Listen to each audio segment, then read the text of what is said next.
up, you guys? I'm Brian, and today we're going to be talking about Spider-Man 2 story trailer. If you guys haven't seen it already, I did make a trailer reaction to that trailer last week, and I'll link that on the top part of this video somewhere, and for you guys to check that out. So today's video, we're going to be checking out some of the trailer details, some of the things I missed, and even though this trailer has been talked about to death last week, I really want to talk about it and just talk about some of the things that I have missed last week, and some things that I found really interesting. And then we're going to move into pre-order bonuses, because there's a lot of really cool pre-order benefits you can get if you want to get this game, or just like a lot of the cool stuff that has been announced last week at CDC Comic-Con. They did introduce the new Venom statue that comes with the collection edition, and they did reveal something very, very special. And yes, I'm talking about the Spider-Man PlayStation 5 bundle. It looks phenomenal. So we're going to be talking all that and more in this video. So if you guys haven't already, please like, subscribe. That would really help out the channel. And let's get started.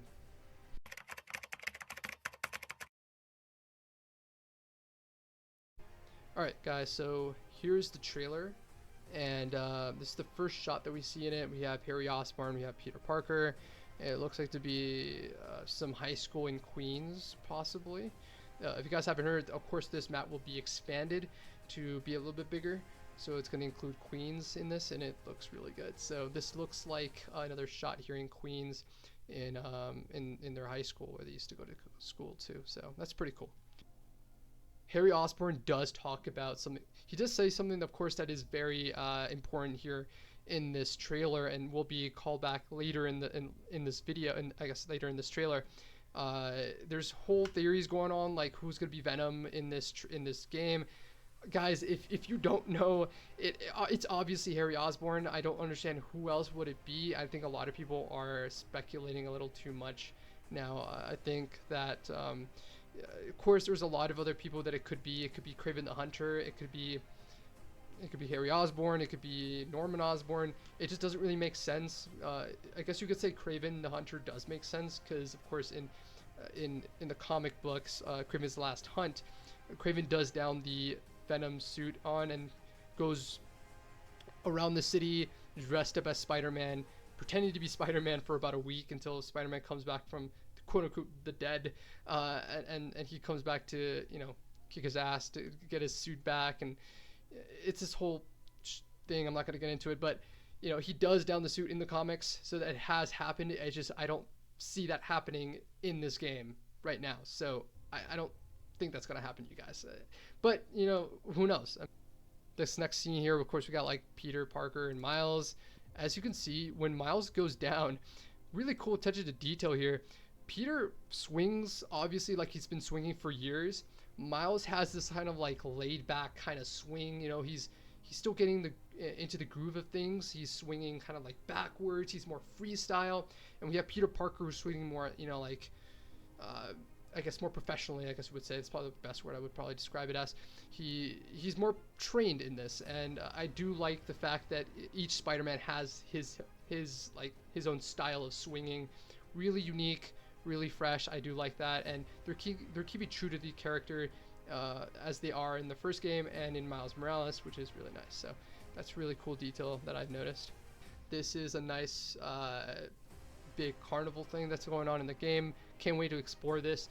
One thing that fans did notice is that in the background we have a big Ferris wheel. It's named Big Wheel. If you guys don't know, this is a Spider-Man comic book villain called Big Wheel. Yeah, it's ridiculous, but you know, it is what it is. At bottom right, we have some that's a carnival game that's called Hydro Bench, and notice that the word Hydro is highlighted, or I guess in color, more brightly lit in color. People are speculating that this could be a reference to Hydro Man, another Spider-Man villain. I think we might be speculating a little too much here, but you know, it could be, possibly. Now we got scenes with Peter, Miles, MJ, Harry Osborn, and Genki.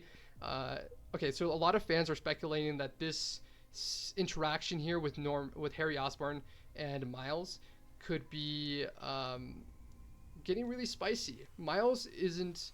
I think Miles. People are saying Miles is really jealous that Peter is, you know, hanging out more with Harry Osborn. Maybe Miles knows something that Peter doesn't, and he's afraid to say something to Peter.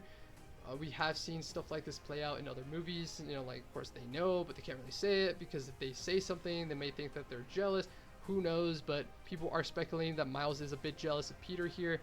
And now that I freeze framed it here in this shot, Miles does look a little annoyed with Harry. It's only a game.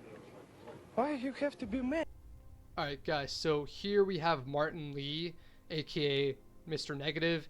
He is back, and this is where I was going to talk about what the whole playing ground thing with Kraven was going to be about. So I think that Kraven is going to let loose a lot of villains into New York City, and what he wants to do is be able to capture these villains and be able to defeat him himself, right? Of course Kraven wants to find the best opponent, I guess you would say. He wants to have one of the best hunts of his life. Of course, that's why he's going for Spider-Man. Alright, so here's another shot of Harry Osborn. He has his cane on him. And it looks like whatever Venom did to Harry is wearing out. And it looks like he's going to die. And probably this might be I guess the catalyst of why Peter and Harry Osborn really get into a whole like fight or debacle in the story. Maybe Harry Osborn needs Venom to stay alive, and Peter is taking Venom and doing whatever, who knows what, with him. And probably Harry gets really pissed off, like, hey man, like I need the Venom suit.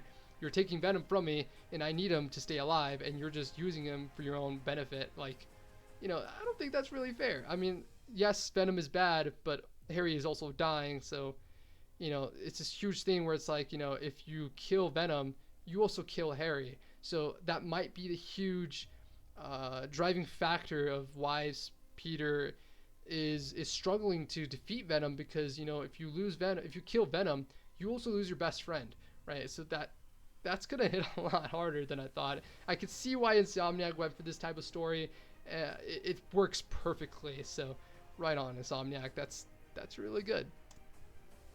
Alright, so scanning through the rest of this trailer, we get the line, we're going to heal the world. So this part here was mentioned in the very beginning of the trailer. So of course it implies Harry is going to be Venom. I mean, this isn't a surprise. I don't know why people are starting to speculate, like maybe it's not Harry.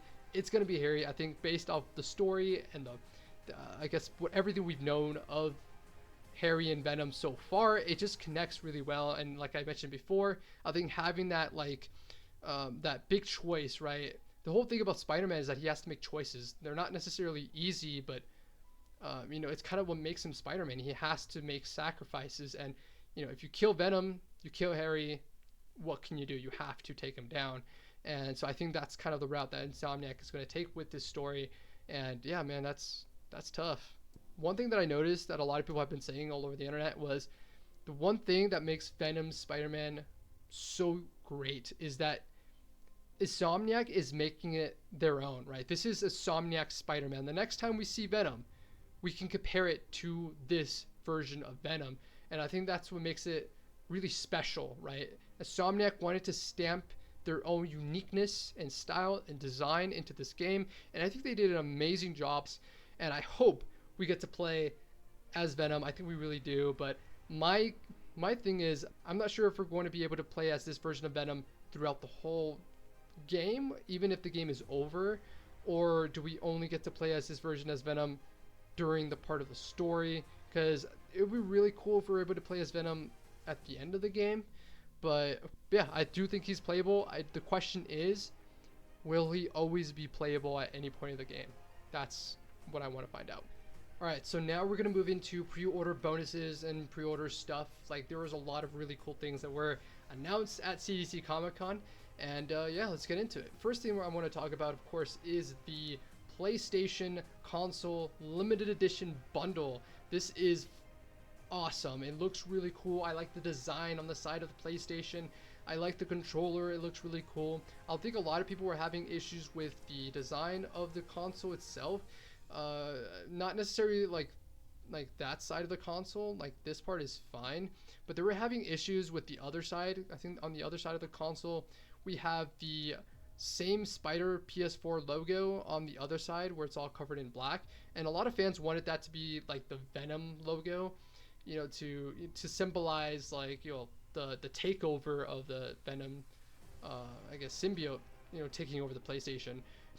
Kind of a missed opportunity, but honestly, it looks phenomenal. Looks really, really cool, and I can't wait to take a look at this. Another thing that was revealed, other than the bundle PlayStation console, was the console covers. So if you don't want to buy a new PlayStation, you could just buy the face plates for the console itself, anyways. So this is the console, the PS5 pre-order bundle. It comes with a really nice box and stuff. It's limited edition. Looks like it's gonna retail around $560, probably $600. Knowing Insomniac and knowing PlayStation, it might go up to like $600, but I don't think it's gonna be higher than $600. So if you're looking for a new PlayStation, this is the best time to get it. The last thing I want to talk about is the DualSense controller. It has a really nice. So the DualSense controller has a really nice design. We have, of course, the same symbiote takeover type of theme on the controller. Really nice. I like how the buttons are all white, and on the other side they're all black. Really, really nice attention to detail there. I love that. It just looks really, really cool. If you want to get your hands on the controller and any of the other things you've seen so far, they will go on sale for pre-order possibly tomorrow, the 28th of July. And yeah, make sure to pre-order. Alright guys, so that's pretty much it for today's video. I just wanted to give my thoughts on the story trailer one last time before moving on to something else, and also give you guys more details on the pre-order bonuses and the pre-order stuff, the console, the DualSense controller, and the faceplates. It's all going down July 28th at 7 a.m. I think. I'll leave all the links to everything that you need to know in the description box below, so you guys are informed. And yeah, it's gonna be crazy. One last thing I wanted to leave you guys off was a comment that I got from one of a Twitter user that I asked about his experience pre-ordering the collector edition a few months ago, or about a month ago, and this is what he had to say. So of course, the big thing I'm excited about is Venom, but I'm especially excited for Kraven. Insomniac has the opportunity to do some really awesome psychological work with him and how he messes with Miles and Peter. It'll be interesting to see who Venom is, and my guess is as good as anyone's. Pre-ordering this collection edition wasn't too bad for me because I'm Canadian and we were able to do it in person at GameStop. So GameStop has more of a different policy than it does in the US in terms of collecting or doing the pre-orders for the Spider-Man 2 collector's edition. So in the US, people who live in the US have to go through the PlayStation Direct website, which is crazy because the website always goes down and we've had so many issues with it. So guys, please be aware, if you guys are going to be pre-ordering your stuff on the PlayStation Direct, make sure to wake up really early and pre-order your exclusive content, all the faceplates. If you're trying to get your hands on the collector's edition for the console, the DualSense controller, everything is going to be ready to pre-order August 28th. July 28th. I think it was like 7 in the morning, maybe 5 in the morning. I woke up at 5 and they were available at 7. So make sure to be up and at them at 7 a.m. in the morning. And if you want to see any updates on anything that's going on with the pre-orders, I'll leave a link to the Insomniac Twitter page in the description below so you guys are informed with anything Spider-Man 2 related. Alright guys, that's pretty much it, and I'll see you guys next time. Peace.